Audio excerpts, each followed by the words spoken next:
Bonjour à chacune et à chacun. Une fois n'est pas coutume, je vais présenter ce soir une personne et ses actions humanistes, et notamment sa pédagogie initiatique.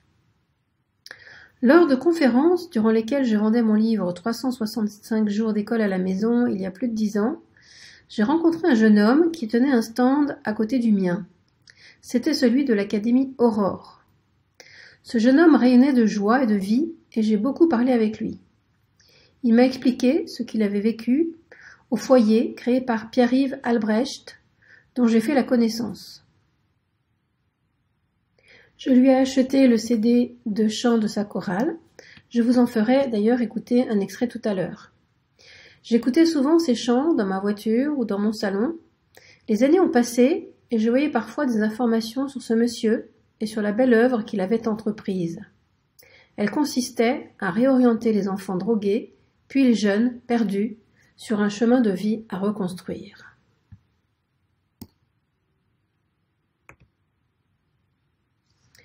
Ce soir, nous allons aborder 4 points. Dans un premier temps, la biographie rapide de Pierre-Yves Albrecht pour faire sa connaissance. Et ensuite, en 3 points, d'abord l'initiation ou les rites qu'il propose. Enfin, nous ferons connaissance avec nos 3 personnages intrinsèques et on synthétisera ces idées dans la pédagogie initiatique.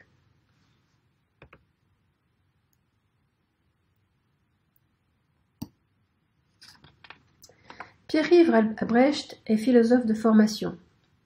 Devenu éducateur et confronté à la toxicomanie, il a élaboré une thérapie originale qu'il utilise depuis 20 ans avec succès au foyer des rives du Rhône. Le recours aux drogues, estime-t-il, est recherche d'ivresse, tentative d'échapper au monde préfane, de pénétrer, mais par effraction, dans ce monde intérieur, évoqué par toutes les traditions et auquel l'homme appartient. La porte d'accès véritable est celle de l'initiation, rite de passage, qui ouvre progressivement sur l'invisible, mais aussi approche stratégique de cette ivresse chassée de notre espace culturel.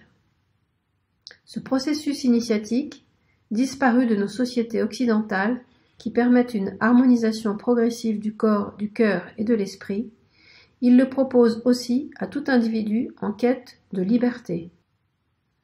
Pour développer la conscience et, à travers l'expérience où l'on est confronté à soi-même, entrer dans une voie d'évolution et gravir les degrés successifs de l'être.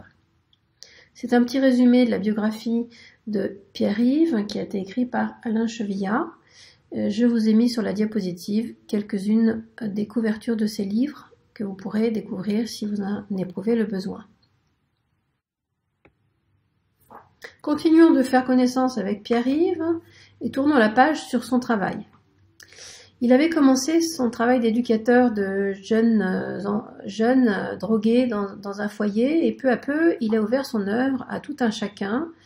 Et désormais, tout adulte peut passer un moment au sein d'un des lieux d'accueil de son académie lors d'un stage initiatique. Je vous ai mis une photo de celui en Suisse. Un des objectifs de Pierre-Yves est de permettre à chacun de soigner ses propres maladies de l'âme, ce dont nous souffrons de plus en plus dans le monde moderne. Ce qu'il nous présente, c'est une école de connaissance de soi qui, grâce aux initiations, entre autres, nous est proposé à travers ces académies. Et c'est ce que je vais vous décrire par la suite.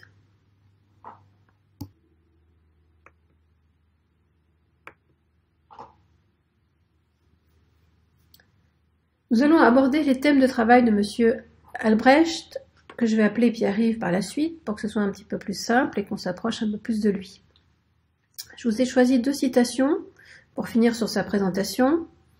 Chacun de nous a en lui un personnage principal qu'il faut faire émerger.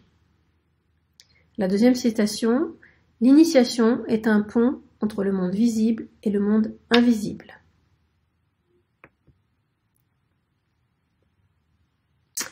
Alors, pour effectuer une synthèse de ces travaux, nous allons passer en revue une grande partie des thèmes de Pierre-Yves, qui sont les personnages, les rites de passage, les dimensions de l'être. Le but est de comprendre les besoins intrinsèques de l'homme universel. Alors tout d'abord, parlons des rites.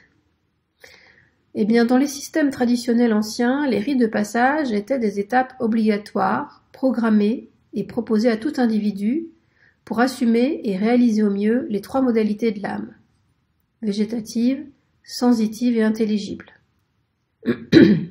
Ces rituels étaient aussi thérapeutiques grâce à un instructeur qui accompagnait le passage ou l'initiation. On en reparlera tout à l'heure. Alors, les 3 personnages. On peut aussi les appeler les vertus, mais Pierre-Yves a choisi de les personnaliser. Elles sont omniprésentes dans toutes les civilisations du passé. L'harmonisation de l'être est tributaire du travail effectué autour de ces 3 modalités. L'homme prudent, courageux et tempéré, incarné dans le chevalier ou le guerrier, le philosophe ou magicien prêtre et le paysan. Le but est de devenir le personnage équilibré dont le roi est la métaphore.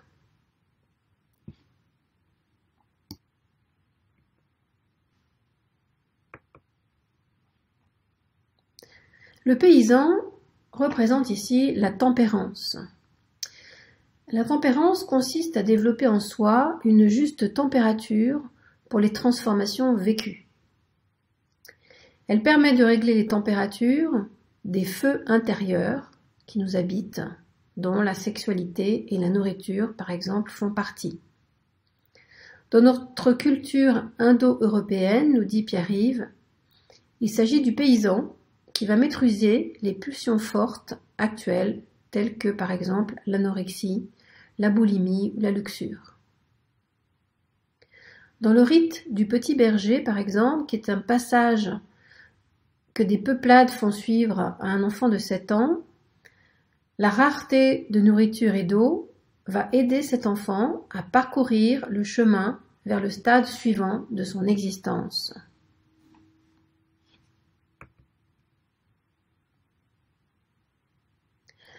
Le deuxième personnage s'intitule le chevalier ou le guerrier, peu importe le nom finalement que l'on choisit d'y mettre, mais il représente le courage.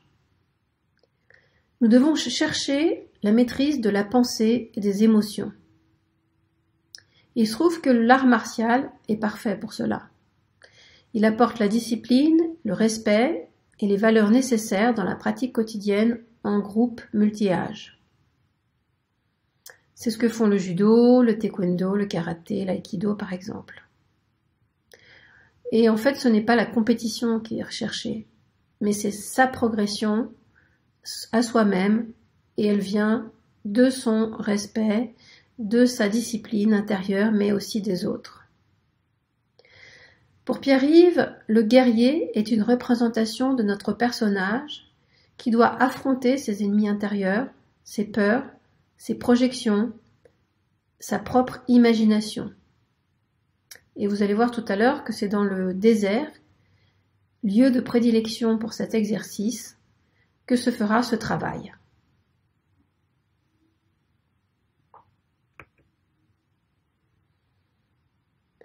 Le magicien prêtre, c'est celui qui représente la prudence ou la capacité à échapper à la pensée analytique, objectivante et matérialiste en établissant un contact avec la transcendance. Alors qu'est-ce que ça veut dire? Eh bien, en s'élevant, l'homme accède à une capacité intelligente, à une vision plus subtile, dont la finalité est d'établir des ponts entre le monde physique, réel et non physique, entre le monde visible et l'invisible. Pierre-Yves nous dit que l'homme va sortir de l'imaginaire pour accéder à l'imaginal. Alors l'imaginal, c'est un terme philosophique qu'il utilise pour décrire un monde au-delà du monde sensible. Et cela permet à l'homme d'accéder à un univers des archétypes dans lequel chacun va puiser un sens profond à sa vie. Et figurez-vous que lorsque l'on a réalisé la tempérance, le courage et la prudence, eh bien, se présente à nous la justice, un équilibre entre ces 3 fonctions, Et le personnage qui incarne le mieux cela, c'est le roi. Socrate dit « C'est un être accompli, car en lui, chacune de ses fonctions remplit le rôle qui est le sien. »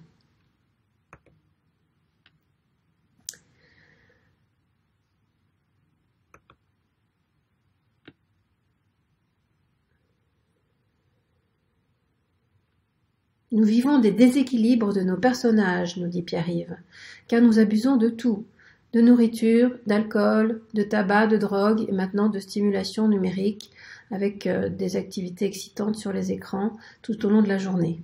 Alors que faire pour que les 3 fonctions anthropologiques soient en harmonie?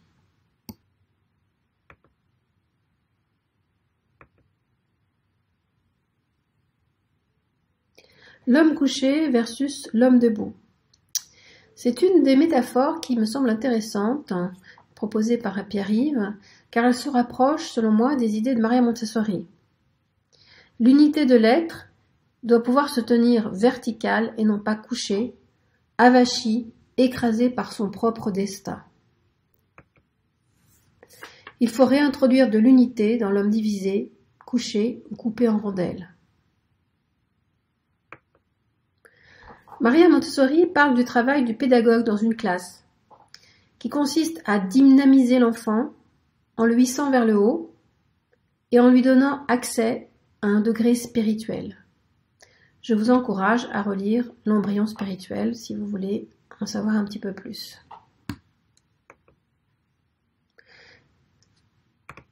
Alors, quelles sont les solutions que Pierre-Yves nous propose pour nous mettre debout ? Je cite, « Il faut réintroduire les rites de passage dans notre civilisation, sinon les gens continueront à se chercher, à être en déséquilibre et les remplacer par des ersatz inefficaces. » Quel est son acte thérapeutique ? Le merlinisateur, comme il l'appelle, possède un feu sacré et propose des initiations successives et progressives. Alors en effet, cette voie initiatique qui permet au quêteur de se recentrer est guidée par quelqu'un qui a été lui-même évangélisé, entre guillemets. Initiation après initiation, nous allons avancer dans la connaissance de nous-mêmes. Et la finalité est l'accession à de nouveaux champs de conscience. Voilà, Maria Montessori nous parlait de la supranature. Pierre-Yves nous dit que le but est d'accéder au côté sacré de son cœur pour atteindre la joie et trouver le sens de sa vie.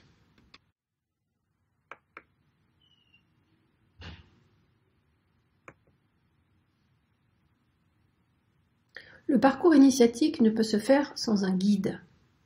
Et c'est ce que l'on retrouve dans la pédagogie de Maria Montessori. Le trajet de l'enfant ne peut se faire sans qu'un adulte l'accompagne, et cet adulte doit être formé, il doit avoir parcouru lui-même son propre chemin de compréhension de la pédagogie pour pouvoir aider les enfants. Alors Pierre-Yves nous dit que sans ce guide formé, ce thérapeute, le rite devient une comédie, une farce, une mise en scène. Et c'est ce que l'on pourrait dire aussi de la pédagogie Montessori, si on met simplement en place du beau matériel et pas grand-chose d'autre. Durant 8 mois, l'apprenant, dans le foyer, va pratiquer un certain nombre d'activités. Il va pratiquer l'art martial, des activités artisanales, du chant, du jardinage. Il va également étudier la philosophie. On en reparlera tout à l'heure. Je vous ai illustré de l'art martial, ça peut être du judo, on en a parlé tout à l'heure, mais aussi du tir à l'arc, qui sont des pratiques sportives, on va dire, qui répondent aux personnages dont on a évoqué les noms tout à l'heure. Alors, il va étudier la philosophie.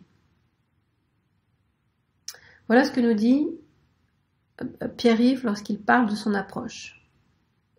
L'homme moderne a perdu le lien avec lui-même. Il est désorienté et cherche à retrouver un sens à son existence.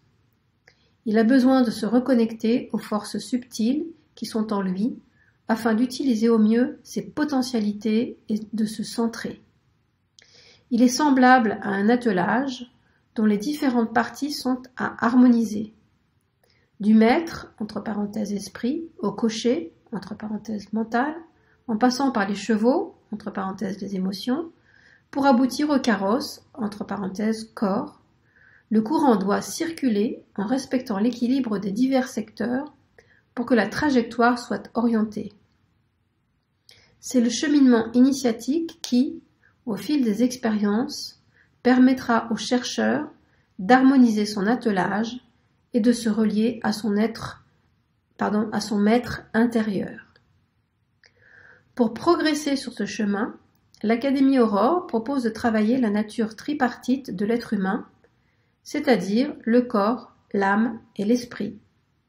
Cette découverte progressive de soi s'articule autour des thèmes du paysan, de l'artiste chevalier et du prêtre philosophe. En tant que philosophe lui-même, Pierre-Yves s'appuie sur de nombreux prédécesseurs, dont Socrate, Platon, mais aussi sur des textes sacrés. Et c'est l'étude qu'il propose aux pensionnaires du foyer pendant les temps de préparation au rite initiatique que je vais vous présenter maintenant. Dans le foyer, l'adulte travaille le bois ou le vitrail, il cultive aussi le jardin, la terre. Et là aussi, nous pouvons faire une liaison avec ce que Maria Montessori nous dit de l'importance du travail des mains pour tous les hommes et dès la plus jeune enfance. Alors voilà la chorale, le CD dont je vous parlais tout à l'heure en introduction. La chorale des foyers que Pierre-Yves a créé, elle est composée en majeure partie des pensionnaires qui sont en thérapie. Donc je vous propose d'écouter un extrait. C'est un CD somptueux qui s'intitule lui-même Aurore, qui est le nom de l'académie, et il regroupe des chants de chorale masculins, féminins ou mixtes, qui chantent du grégorien, des chants latins ou russes, et c'est vraiment très joli. Je vous laisse écouter.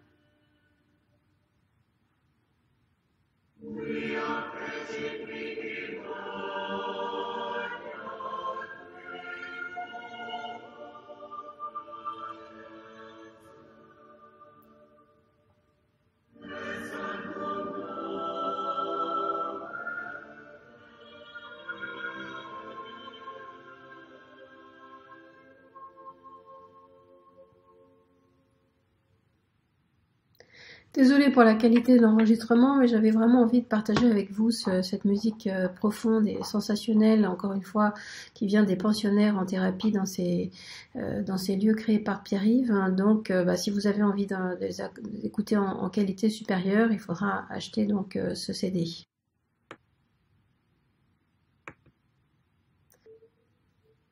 Continuons par la découverte des initiations. La première qui est proposée, c'est après 8 mois passés dans le foyer, pendant lesquels on étudie la philosophie, on vient de le voir, la musique, l'art.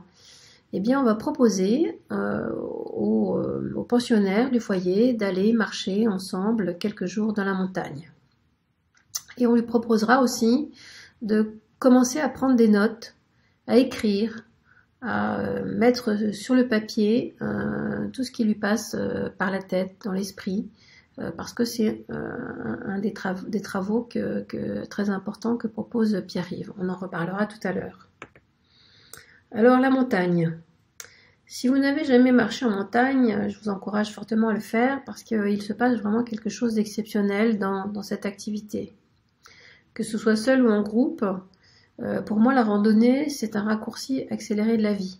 Il y a un début, une fin, Et entre les deux, il y a souvent des joies, mais aussi des intempéries, des difficultés. Donc c'est quelque chose vraiment à vivre et je fais le parallèle avec justement une vie.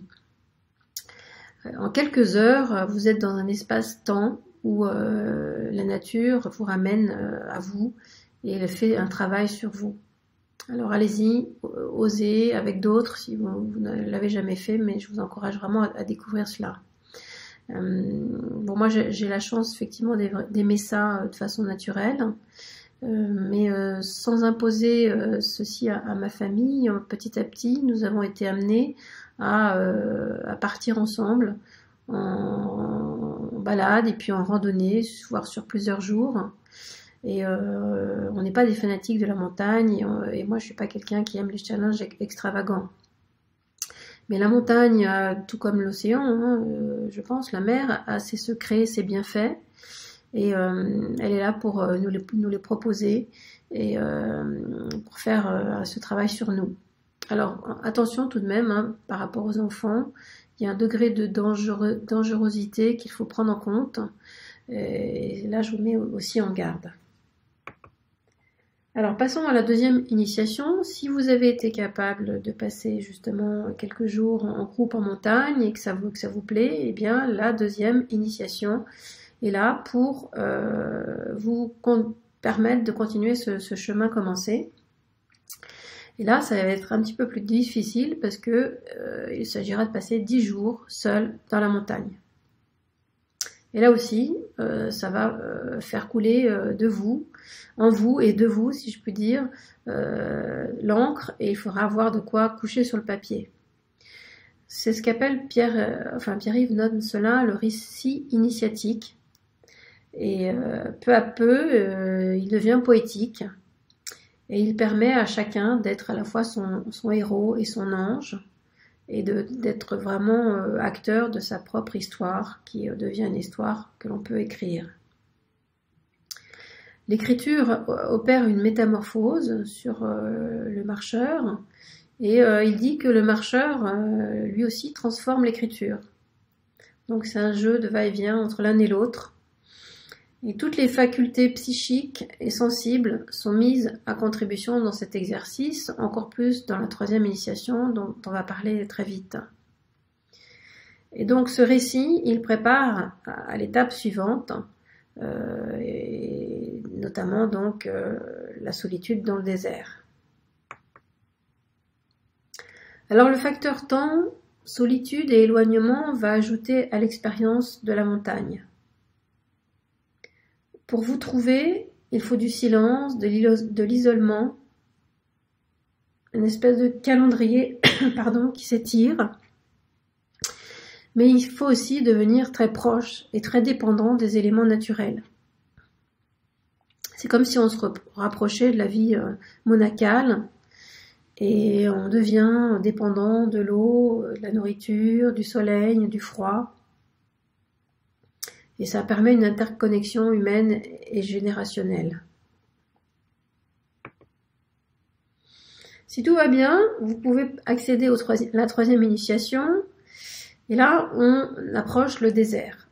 Alors ça, c'est un lieu que Pierre-Yves connaît très bien pour l'avoir traversé, enfin en avoir traversé en groupe et seul, plusieurs. Et il est capable d'en parler et même d'écrire des livres sur le sujet. Dans le désert, l'homme entre en communion avec les forces du cosmos, que sont la terre, le feu, l'eau et l'air. Dans un univers si vide et déshumanisé, tout se fait rare et devient donc symbolique. Et toute trace fait naître en nous des questions, des peurs, des interprétations.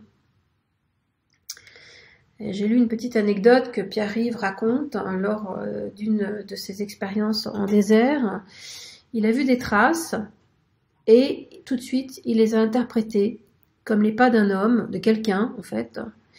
Et ça l'a terrassé pendant des jours et des nuits parce qu'il avait imaginé des tas d'explications à ce qu'il avait vu. Quelqu'un qui était venu rôder, qui allait lui faire des choses. Et en fait, il n'y avait rien du tout. C'était simplement son imagination qui lui avait fait exprimer des peurs, vivre et exprimer des peurs. Alors cette troisième initiation, c'est la plus difficile, comme vous pouvez le deviner, car elle nous fait travailler sur notre volonté, sur nos émotions, notre mémoire, notre mental, nos sensations, tout ce qui fait de nous un être humain. Car survivre dans le désert, c'est un sacré challenge. C'est un lieu sauvage, vierge, inconfortable. Et il va nous pousser à vivre une situation extraordinaire qui va catalyser la transformation psycho-spirituelle. Et tout devient aussi difficile que beau dans le désert. Donc l'homme il va y trouver ses démons, mais aussi son ange. Il va lâcher peu à peu pour l'émergence d'une nouvelle personne. Pierre-Yves nous explique que souvent, à ce moment-là, le marcheur, il change de nom. Et pour cela, c'est l'expression d'une métamorphose intérieure. Dans le désert, on est entouré par le sable. Ce sont des grains minéraux. Et ça nous rappelle qu'on est toutes petites particules qui faisont partie d'un très grand univers. Maria Montessori, là, encore une fois, fait un parallèle très fort, à mon sens.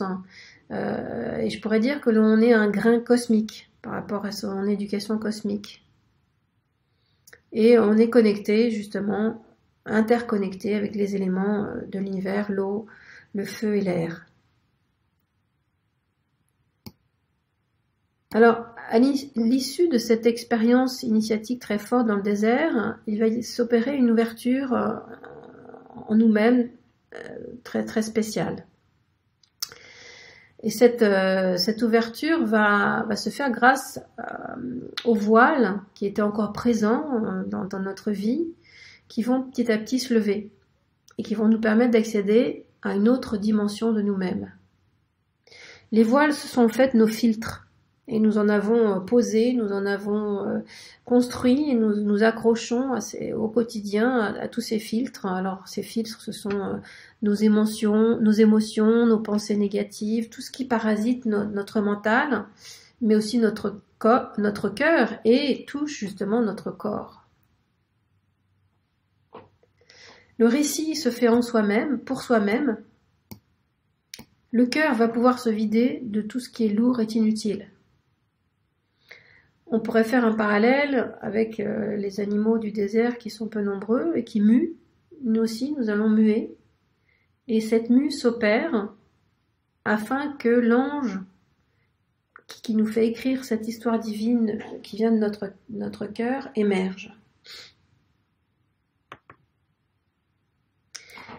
Et c'est ainsi qu'à l'issue de ces 3 initiations, l'homme révèle son trésor caché et devient à même de continuer son existence. Il est libéré et apaisé. Il peut avancer debout sur son chemin quotidien et partager beauté, sérénité, joie et amour autour de lui. Pierre-Yves parle de transposer son approche aux enfants. On a vu que certaines valeurs de sa pédagogie initiatique sont déjà dans la philosophie de Maria Montessori. Elle aussi, bien que scientifique de formation, a développé toute une pensée philosophique que chaque continent tente de mettre en place et de plus en plus au sein des écoles publiques ou privées, dans des classes élémentaires ou supérieures. Maria Montessori est elle aussi passée par un métier d'éducateur, mais c'était auprès des enfants, alors que Pierre-Yves, c'est auprès des adultes. Elle a aussi proposé un contenu très structuré aux enfants pour les aider à passer d'un stade de développement à un autre. Prendre soin de soi, de l'environnement, travailler de ses mains, accéder aux beautés du monde pour atteindre la supranature. Mais elle proposait aussi aux enfants d'effectuer des exercices de gymnastique quotidiens, de dessiner en écoutant de belles symphonies musicales. Pour terminer, je voudrais reprendre l'histoire du sable. Nous en avons déjà parlé lors des webinaires précédents. L'impact du sable et de la plage est étonnant auprès des enfants. L'aspect minéral et plastique de cet élément naturel lui permet de construire, détruire, reconstruire. Il peut s'y engloutir, s'y allonger, s'y semi-enfouir. Et il est en contact fortement sensoriel avec ce matériau, comme vous montre la photo de la diapositive. L'enfant aime se rouler dans le sable.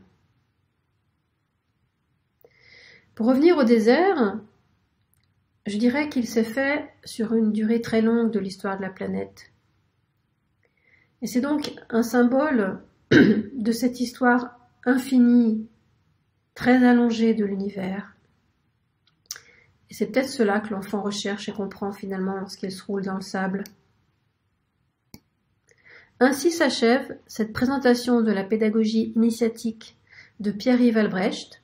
J'espère qu'elle sera source d'un peu d'inspiration auprès de vous. Et je vous dis à bientôt.